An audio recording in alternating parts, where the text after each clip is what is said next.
Pangulong Marcos. Nakapag-deliver po ba kayo ng maleta sa Malacanang at or sa bahay po ni Pangulong Marcos?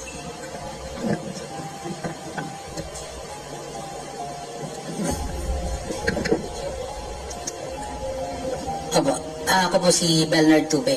Nakapag-deliver po kami. Saan?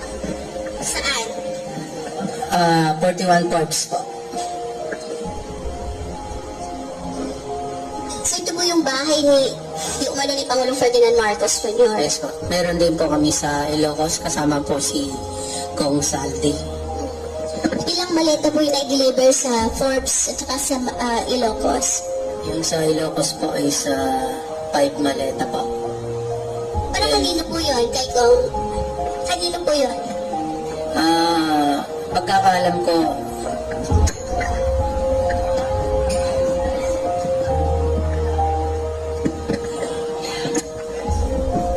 para maklaro lang, no? Nag-deliver sila sa Ilocos Norte, sa bahay mismo.